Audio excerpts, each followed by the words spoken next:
Hi there, Barbara Ames here with my friend Ann Gordon, who I have asked to interview. I wanted to interview her to share with you guys because I know how interested so many of you are in retreats, and Ann is a retreat specialist. She is the retreat consultant, teacher, entrepreneur extraordinaire. She's been doing this for years. In fact, let me just have her tell you a little bit about herself. Hi, Ann. Hi, Barbara. It's great to be here, and I'm excited to share all about retreats with your audience. And yeah, I have been leading retreats. I love dolphins and whales and their wisdom. We can learn from them. So I've been leading my own, what I call whale and dolphin wisdom retreats since 2007, and leading them all over the world, in Panama and Tahiti and Mexico and the Bahamas, Hawaii. And over the years, I have really learned what it takes to make a successful retreat and to make it profitable. And I realized that there's a whole system that I have been utilizing, not even paying attention to that's what I was doing, until I broke it down to try and share with someone how to do it. And I've also been facilitating retreats for other retreat leaders where I do all the logistics and they just have to show up with their people and I handle everything else. So I've helped them with marketing and promoting. So I've learned a heck of a lot about how to run a profitable, successful retreat in all of those years. Yeah, absolutely. And that's exactly why I have asked you, and my community, many of my former clients and current clients even are very, very, very interested in doing retreats. And that's not something that I teach. I've never done one myself. So who would I to be to teach one? And I've always, for the longest time, I've been looking for somebody to come and really just tell the truth about retreats and what it takes and what it looks like, and really give people a great leg up for this. And I am so excited that I found you. We met at a conference last year, and of course I glommed right onto you because you're all about whales and dolphins, and you have a very interesting past, by the way. I will just, without going into it, a fun and interesting past. But you guys, I really, I don't share too many people with you guys, and Ann is one of those people I really, really, really wanted to introduce you to. So let's just jump in. I want to pick your brain about retreats. And the first thing I want to know is, what are some of the things that people should consider? Now, specifically, one of the things we spoke about that I'm curious about is, what level of business should you be at to think, is that a great place to start a business, is doing retreats? Or is it something you should do as you're more advanced? Or where is it appropriate to bring retreats into your business model? Yeah, it's a great question, and one that not many people ask of me, but I'll be really honest with you. This is not for the brand new beginning entrepreneur. If you have a very small list, marketing a retreat is going to be very, very challenging. But if you're starting, you've had a few years under your belt and your list is starting to grow, and maybe you're getting close to 1,000 people on your list or above, then yes, then it's probably time for a retreat. And what I've found is a lot of people have that build it and they will come attitude about a retreat. And that's not true, because if you think about it, and I mean, it's logical when you think about it, but that a retreat is a specific date. You've got these specific dates that people have to block off. There's no replays, and they can't come later. They can't come, well, I'm going to miss a few days. No, that doesn't work. Yeah. Specific dates, and there's travel involved. Sometimes there's international travel involved. So even though you may have a lot of people that say, yes, I'd love to go on a retreat with you one day, what you find when you actually get it all created and all the details planned and the date and the price and everything booked. And less than half of those will actually come because maybe they can't get vacation at that time. Maybe it conflicts with their children's vacation schedule. There's so many, it's their sister's wedding. There's so many things. So you have to really be prepared. I mean, if you have a list of 10,000 people and they've been waiting for you to lead a retreat, great. You can probably put it right out there and fill it, no problem.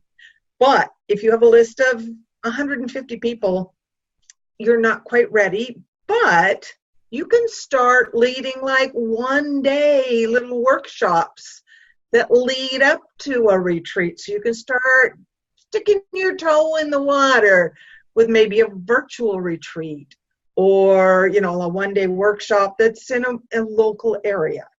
Love it. And thank you. I knew I could count on you to tell the truth, right? So many people are get in this industry specifically get, smoke blown up there, what, all the time. Yep. And retreats are great. You do great at them. You have so much experience and you are willing and brave enough to say the truth about that. So you guys, if you're just starting out, you have a small list, you don't have much in the way of outreach or reach. So maybe you want to work on that first, right? And then you can start bringing in a retreat. I love that. So you guys, you see, this is a woman who is, a woman of her words, and also very honest and forthright. So stay tuned because I'm going to pick her brain more about retreats too and give you the real dirt so that if you are ready to, or when you are ready to do a retreat, you have some information.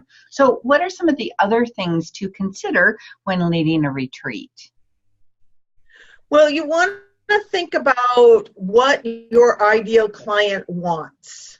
Don't be thinking about what you want.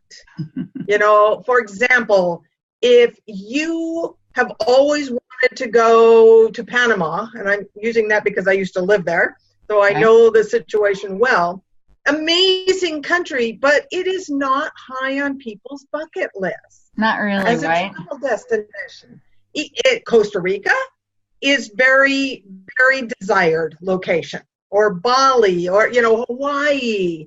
So if you're going to set yourself up for success, you want to pick a location that your ideal client already has in the back of their mind they've been wanting to travel to. Yeah. So even though Panama has even more biodiversity and less tourists and cheaper than Costa Rica, nobody knows that. Yeah, and so you're really going to be swimming upstream trying to get people to see that. You're just making so much more work for yourself than just picking a destination that everybody can agree on. That's right. Yeah, you want to make it as easy for them to say yes as possible to the retreat. And if you have to sell them on the location, that's just a nightmare. It really is an uphill battle. So start there, and if later down the road, when you started to build a base and you've got people who will go with you anywhere you go, whatever that next destination is, and trust your judgment in that destination, then you can go to more of these off the grid, off the, the top 10 travel destination lists. Yeah, I love that. I'll bet your people are there already, but that's some great advice. So what other advice do you have that things that people should consider when they start to plan the retreat besides the destination? Well, the very first thing you want to think about when you're planning your retreat is not even choosing the location. Oh. What the number one thing you want to think about is, what is your vision or goal for the retreat? Okay. What do you want your clients to get out of this retreat? So, for example, if you want to do a writer's retreat, where they're going to be going within, they're going to be doing some contemplation and then pulling out ideas from their mind, you're not going to hold it in some, spring break party, all-inclusive resort. It's not going to work. Right. Maybe Cancun won't be the ideal location. Cancun will not be the ideal location. Gotcha. but maybe some beautiful log cabin retreat center next to a lake or overlooking the ocean, where it's very tranquil and peaceful, and it just, so what you want to do is pick your vision and goal, and then everything else after that aligns to that goal with that. So it really makes it a whole lot easier to go, okay, we're going to do an Italian cooking retreat. We're not going to go to Alaska. We're going to go, obviously, we're going to go to Italy, where we can work. And so we're going to get a venue where we have a kitchen, so everything is going to line up and make it really easy for you to plug in all the pieces. That is super solid advice, and is start from your goal or the outcome or transformation that your client wants to get, right? And you guys, this is really, you're hearing it from us meaning business and marketing type coaches over and over again, right? You want it when you start from what your client wants, right? Just like the destination, when you start from an outcome that somebody wants. It's going to be so much easier to sell, and you can teach what you want in that context, but start from that and then move outward. And destination, interestingly enough, because you think of retreats, you think of destination, but even that is number 2 to the number 1, which is what's the outcome or the goal of this retreat for your clients. Exactly. That's beautiful. So, all right. So we got that. Work from the goal out. Destination is number 2.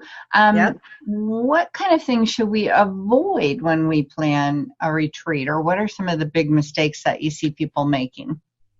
One of the mistakes I see people make, and what we're talking here today is we're talking destination experiential retreats. We're not talking about a 3-day event, sales event, or even a fulfillment event. And what happens is that a lot of times people, and we do, so many of us in our business as coaches and as teachers and mentors, we want to give so much value to our clients that we pack it with content, and there's not a minute of free time. And that's not a good destination retreat. Yes, you have a goal and you have a result that you've promised, a benefit that they should come out with. But let me tell you a secret. The magic happens in the quiet time. In the free time, in those spaces when they have a couple hours to themselves and they can go walk on their own, or do a walking meditation, or journal, or meditate on their own, or just think and sit on the beach and observe the ocean, or look at the view. And that's when all the content and everything that you have taught can then all sink into their brain, and that's when those magical aha moments happen.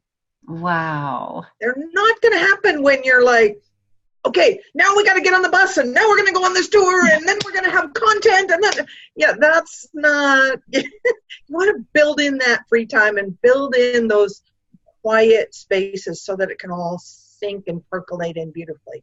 Boy, I'll bet just about every first-time retreat person, if they haven't been mentored by somebody like you, has made that mistake, because that's the biggest mistake in creating any content, isn't it? We just want to fire hose people. But that's also, I'm really glad you share that, because anybody who is putting off doing a retreat because they're like afraid that they don't have enough content, it sounds like they can relax. They're probably better off than somebody that has so much to give, right? Exactly. This is an experience. This is not about really mastering a technique. It's getting a taste and letting it sink in. And the transformation happens a lot of times just by getting out and doing things together, or setting up tours and experiences. Yeah. For example, one of the retreats I lead every year is to go see the gray whales in Mexico. And the gray whales were known by the whalers as the devilfish because they were the only species of whale that fought back when they were being hunted. And so they were the most aggressive whale out there.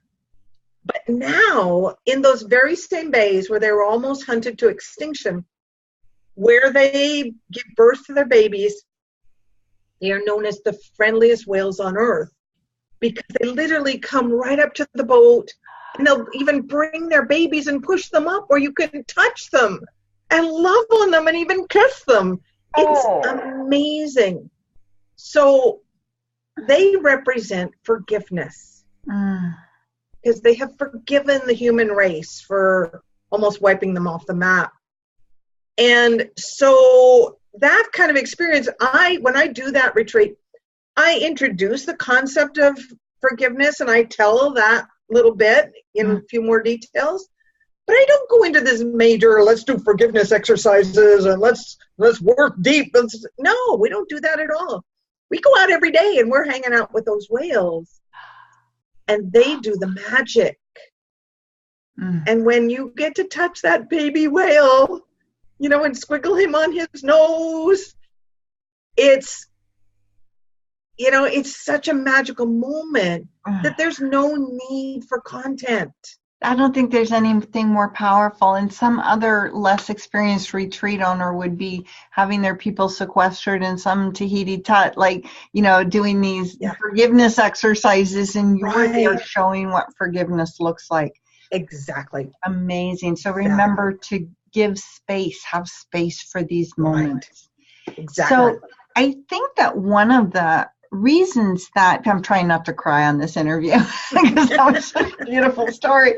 I'm moving on, but one of the things I think that one of the reasons I think people do want to cram all this content into something like that is, this feeling of being enough or good enough or providing enough value, right? So, to justify the price. Right. To justify the price. So how should we price these, or how do you even, right? How do you even go there? Well, the first thing you do, obviously, is once you've got all your pieces in place, so you've figured out what your venue is going to cost, your hotel, retreat center, if you've rented a home, whatever that cost is. Then your tours and your activities, you get those costs. And you get, if you're going to offer pickup from the airport and, all those things in any in-country or local transportation, all the costs, if you're going to include meals, everything, absolutely everything. And so you create that budget, and then you also put in your expenses. Say if you are going to Costa Rica and you have to get there, that's an expense for the retreat. Okay. Right? That's you shouldn't pay out of your pocket. No. So you cover in all of your expenses, your hotel room, all of your expenses go into that budget. And then one line item I always put in is I put myself in there too. I pay myself as part of the expenses, not out of the profit. There's profit too. Yeah. But I always make sure that there's a guaranteed per day fee that I get. So then you've got all of those pieces and you have your budget and your price. Okay, this is the cost. And the way I do it is I do it starting with if I just have 2 people, then I have 3 people, then I have 4 people. So I have different columns for how much it's going to cost me, because some prices are shared prices and some are in per person. Like the room is like the room. If you have, you might want people that each have their own room, or sometimes you have roommates. Right. So you've got to figure all that, and then you come up with your bottom line price, your bottom line costs, and then a really good way to start is add 15%. Just right up the top, add 15%. And see how that sits as a price. And that 15% would be your straight profit. It's also a bit of a cushion because if you've never done it before, and even if you have, there can be surprises. I imagine there almost always is. Yep. Sometimes it works in your favor, sometimes not so much. So that gives you a cushion. And it also gives you your break-even point. So maybe if there's only 2 people, you lose money. Got it. But if there's 3 people, that's your break-even point. You're going to make a little bit. And then every person after that, you make more and more profit. And then once you have that 15%, how does that feel? Does that feel right to you? Does it feel not enough? Are you happy with that price? And then do a little bit of comparison. For example, if you're doing a yoga retreat in Costa Rica, you're not the only one doing yoga retreats in Costa Rica. So it's really easy to look at and price out what are other people pricing their retreats at. Right. If your price with the added 15% is $2,500 for a 6-day retreat, okay, but every other yoga retreat is offered at $3,000. Okay, then you have room to go up. Yeah. Or vice versa. If you're at 6,000 and everybody else, then you want to make sure you're going to justify that extra. That's right. That's right. Yeah. You got to have a reason for that. And, are they going to come out with a certification? Are they, is there something that's of that kind of value? So, or if you're like the #1 yoga teacher in the entire world, then you can charge whatever you want to. Well, and you probably have a strong following if you are. And exactly. So, which brings up the next question. But before we move on to that, I just want to say I love that because just like you, and that is so straightforward and easy and simple, and I get it. So it's like 15%, and then you figure out your break even, and that's the bare minimum you're going to make. And I also love the fact that included in your expenses is you paying for you, because remember that, you took time to not only plan it, but also those are days, if it's a 3-day retreat, those are 3 days you're not seeing other clients. You're not able to bring in other income. So I love that. So bare minimum. And then every other person you bring in is more profit for you on top of that. Correct. Love it. Yes. So easy to understand and straightforward. That's perfect. Good. So that then moves on to that last question, which we talked about a little bit at the beginning, but what's the easiest way to fill your retreat? So you alluded to a list several times. I imagine having an email list is a very critical component to filling a retreat, but what's the easiest way that you've found? Yeah, there's many ways. Obviously, spread the word far and wide, any possible way that you can. And one of the funnest ways is, before you even figure everything out, is you can do just a little teaser email. I'm thinking about leading a retreat. Would you be interested? Yeah. Do a little, take the temperature of your audience towards their interest in a retreat. And maybe you could do a quick little survey and say, I'm thinking about leading a retreat, and I'm thinking about going to Kauai or Mexico or, your top 3 destinations that you're thinking, and see what your audience has to say. And so you just really test the water. So that's #1. Okay. So then they're primed, right? And they're like, ooh, she's going to lead a retreat. Ooh, man, I'd love to go to Kauai. Their brain starts going. And so you don't even have to put price, anything else out there. So that's the first thing. Okay. Then, you announce it to your email list. And what you can do, and it's fun because you can announce it to your list first and say, hey, I'm giving you guys, because you're on my list, I'm giving you the first sneak peek at this retreat. Ooh, and I noticed you didn't say discount, you said sneak peek. I love this. I love it. Yeah. You can have an early bird price. Okay. Well, here's a trick about that early bird price.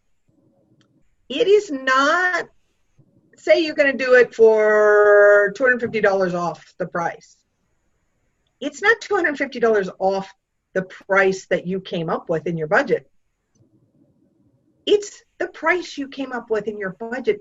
Then you add $250, and that's the regular price. Yes, exactly. Love it. Don't cheat yourself there. And here's a fun little trick that I do on my retreats when I announce it. I don't do, say, a lot of people do, and you have until, this date to get this early price. That doesn't work, because generally, when you're booking a retreat, you need to start paying money to the venue and to the tours. You need to start paying some deposits. So you're out of pocket right away. Yeah, you've got some initial costs. So if you do, hey, 3 months from now is the end of the early bird pricing, they're going to wait 3 months. Right. So don't do it by date. Here's a better way. The first 4 people who sign up for this retreat get the early price. Oh, ding, ding, ding. That is great. That is great. And it's fun. They're like, oh, I hope I'm still one of the 4. Yeah. Yeah. And you guys, be honest about that too. Like, literally, don't give the 5th person that price, for heaven's sake. No, right? exactly. Yeah. Be honest about it. So that is great. And this is brilliant. You're so generous with this, and I love it. Now, we didn't discuss this, but is it okay if I tell people about this upcoming course that you're doing? I know you do this once or twice a year, something. I do it once a year. I know people all tell me I should do it more often, but here's the thing. I lead my own retreats. Yeah, that's your main business, is leading retreats, and you are super hyper successful. And I'm going on that whale retreat with you, by the way. You already awesome. You know that. So yeah. So but you have a course where I know you go into, I mean, look at how generous she's been so far with this information.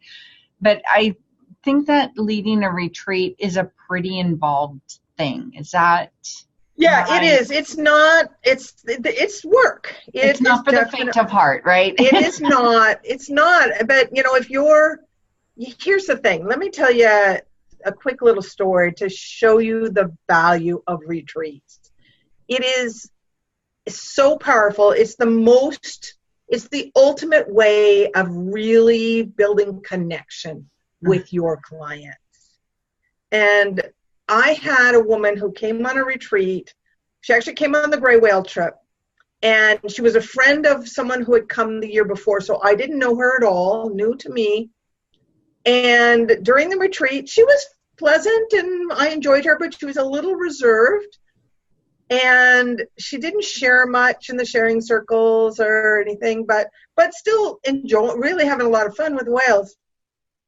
On the last day of the retreat, the final sharing closing circle, she shared that 7 years prior, her husband had died in a car crash, and it burst into flame, and she was only 2 cars behind and saw the whole thing. Oh my goodness. I get chills every time I talk about it. I cannot even imagine the horror of that. And what she shared was that on this retreat, for the first time in 7 years, she felt happy again. Oh. That's the power of retreats. That is the impact of retreats, and you are just determined to make me cry on this interview, aren't you? Yeah, the feeling that might get to you. It gets to me every time, and I watched it happen. Well, you guys, I know you know the impact of retreats. If you're watching this, I know that you have that as a big dream of yours and a big vision for you, and I also know that Anne can help you do it and make money, right? So yes, do that and make money at the same time. So can you tell us a little bit about this course and how can we find out more information about it? Yeah, absolutely. Well, I think with this interview, you're going to send a link to, I'm giving you a free planning guide, a Lead Your Dream Retreat planning guide. And here's the trick. You're actually going to get 3 planning guides. You're going to get on that same link where you download the Lead Your Dream Retreat. You're also going to get the Create Your Dream Retreat planning guide, the Fill Your Dream Retreat Planning Guide, and the lead. So they all go together. It's all the pieces you need from the first inkling of an idea to the follow-up after the retreat. And then we are leading into my Dream Retreat Success online group coaching program that's starting January 27th. And it will be 8 modules, all taking you through all of these details. I've run it before and people were like, oh my gosh, Ann, that's so much content. And it comes with worksheets, and I'm creating a little planning guide, our planner. You know how there's wedding planners that say 9 months out you do this and 6 months out you do that? I'm doing this very same thing for retreats. Oh, wow. Wow. So you can follow all of that. I also have bonus guest speakers, one for each module, and we're going to bring you in to talk about list building, because obviously to lead a retreat you need a list. So they go hand in hand. That's right. Yeah, Ann puts on an amazing, I want to say show, but it kind of is like a show, but it's a really full featured, like if you're going to do a retreat, you want to take this course, you want to be equipped with everything that you need to know. You want to minimize the number of surprises and expenses that you have going in. Excuse me. So right. Here's the deal, you guys. Click the button below. Ann's going to send you these planners. And if you're thinking, yeah, someday I want to do a retreat, at least just download these planners and kind of educate yourself a little bit more. But the other thing is, like, when is someday, for heaven's sakes? In fact, the last time I looked, some was not a day of the week, right? And so if you know that you want to do a retreat, I want to highly encourage you. I don't know of anybody better than Ann to help you through this process. She's shown you today how wonderful she is, how straightforward, how truthful. She's got tricks galore up her sleeves, and most importantly, experience. Not only experience leading retreats, but experience teaching others how to lead profitable retreats. And that is what you want. For crying out loud, do not ever try to do this at home, folks. It's a lot of work. And it's a huge amount of reward. Like, you can make a massive impact in the world and have a great time yourself and make money doing it, right? Yep. So awesome. So I want to encourage you, click the button below, get those planners, and then look into her course. I know when I'm ready to do this, to add retreats to my arsenal, I'm definitely going to be going through her course. So I want to encourage you to do the same. And thank you so much. You're welcome. And I just want to say one quick thing, and that is that if you're thinking about leading a retreat in the future, I'll give you this one little hint. You want to have 9 to 12 months ahead of time to promote it. Ooh. You do not want to start your very first retreat with 2 to 3 months and hoping that it's going to fill. You're setting yourself up for a big disappointment.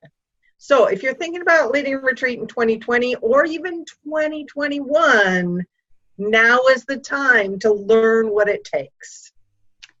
Honestly, now is always the time for everything, right? It is. Yes, it is.